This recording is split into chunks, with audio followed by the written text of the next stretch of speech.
اتقوا الله حق تقاته ولا تموتن إلا وأنتم مسلمون يا أيها الناس اتقوا ربكم الذي خلقكم من نفس واحدة وخلق منها زوجها وبث منهما رجالا كثيرا ونساء واتقوا الله الذي تساءلون به والأرحام إن الله كان عليكم رقيبا يا أيها الذين آمنوا اتقوا الله وقولوا قولا سديدا يصلح لكم أعمالكم ويغفر لكم ذنوبكم ومن يطع الله ورسوله فقد فاز فوزا عظيما أما بعد فإن خير الحديث كتاب الله وخير الهدي هدي محمد صلى الله عليه وسلم وشر الأمور محدثاتها وكل محدثة بدعة وكل بدعة ضلالة وكل ضلالة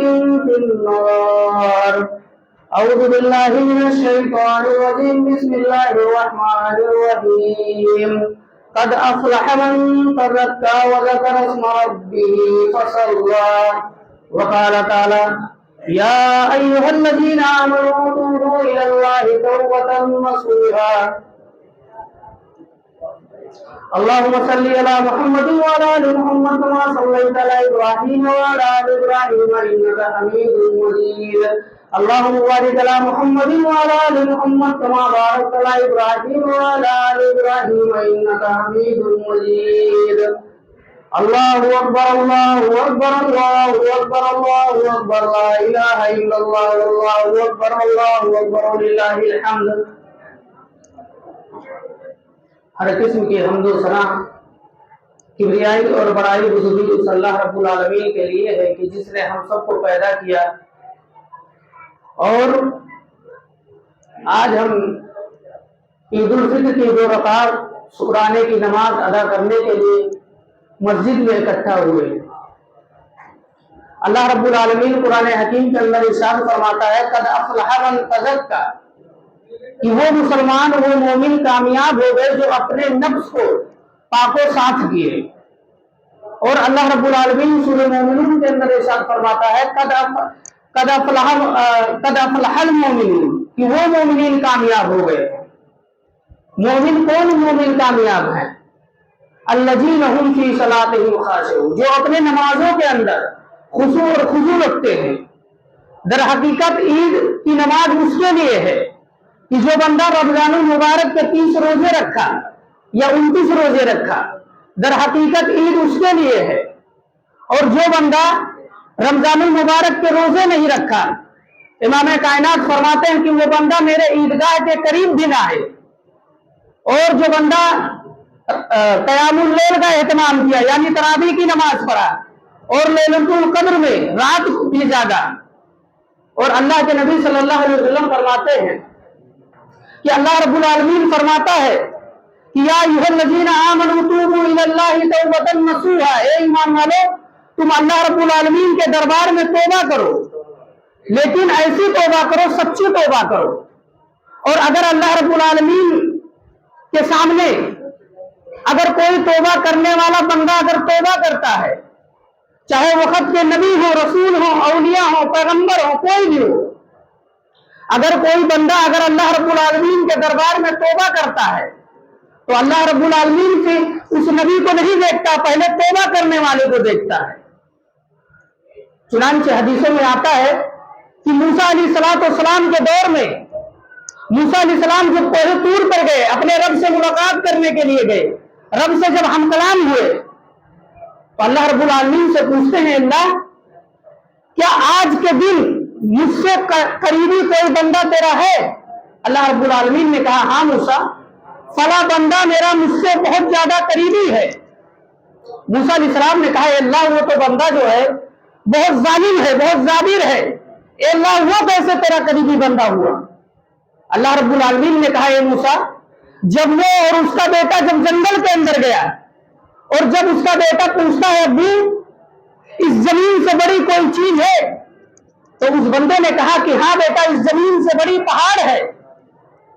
کہا بیٹا، اس نے پھر سوال کیا کہ ابو جان اس پہاڑ سے بڑی کوئی چیز ہے؟ نہیں، اس پہاڑ سے بڑی کوئی چیز ہے؟ تو کہا ہاں بیٹا اس پہاڑ سے بڑی زمین ہے.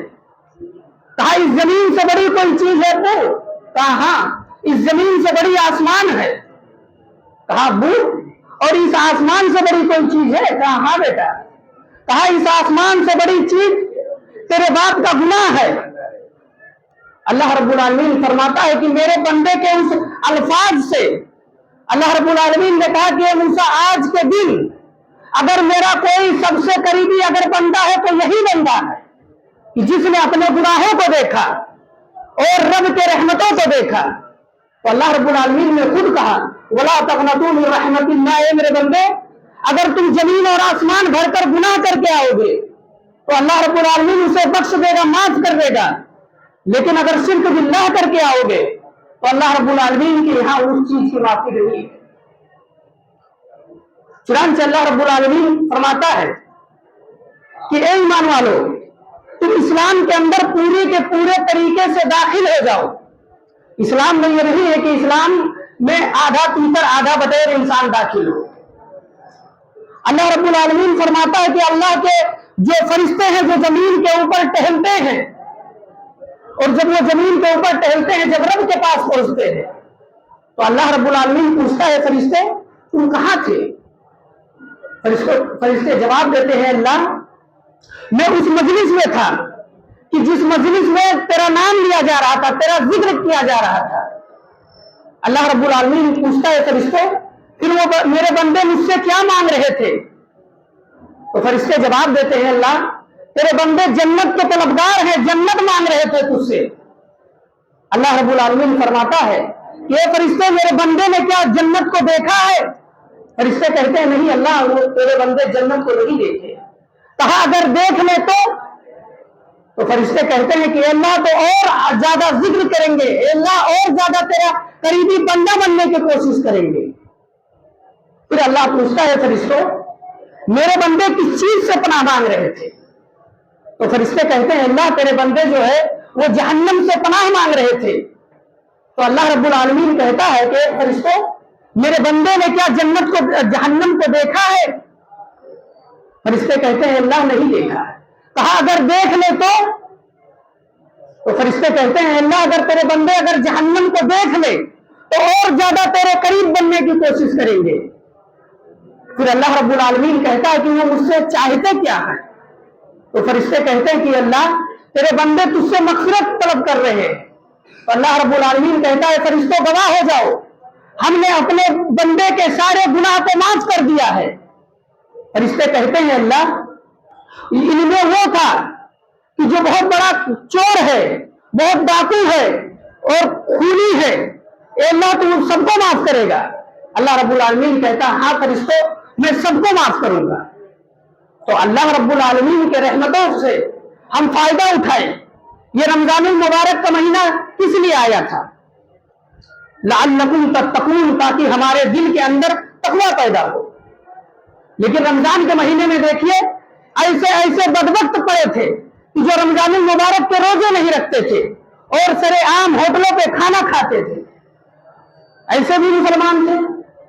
یہ مسلمان ہے, یہ مسلمان ہے جنہیں دیکھ کے سرمائے یہود تم مسلمان ہو, تم اپنے آپ کو مسلمان کہتے ہو.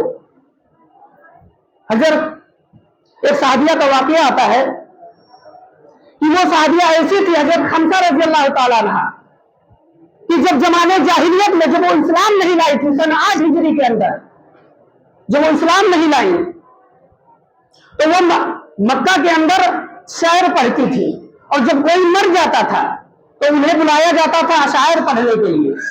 بہرحال حضرت خمسہ رضی اللہ تعالیٰ عنہ سن 16 ہجری میں یہ اسلام قبول کی. وہی خمسہ رضی اللہ تعالیٰ عنہ ہے کہ ان کے 2 بھائی تھے, ایک یاسر تھے. جب ان کے بڑے بھائی کو کفار مکہ زمانے جاہلیت میں عام تھی, ان کے بھائی معاویہ کو قتل کر دیا گیا. تو وہی خمسہ تھی کہتی تھی کہ یہ سورج تو کیوں نکلتا ہے, مجھے میرے بھائی کی یاد آ رہی ہے. اور ان کے کچھ دن کے بعد ان کے بھائی چھوٹے بھائی کو قتل کر دیا گیا. وہ عورت کہتی ہے کہ یہ سورج تو کیوں نکلتا ہے, مجھے میرے بھائی کی یاد آ رہی ہے. یہ سورج تو کیوں ڈوبتا ہے, مجھے میرے بھائی کی یاد آ رہی ہے. لیکن وہی خمسہ رضی اللہ تعالیٰ عنہ ہے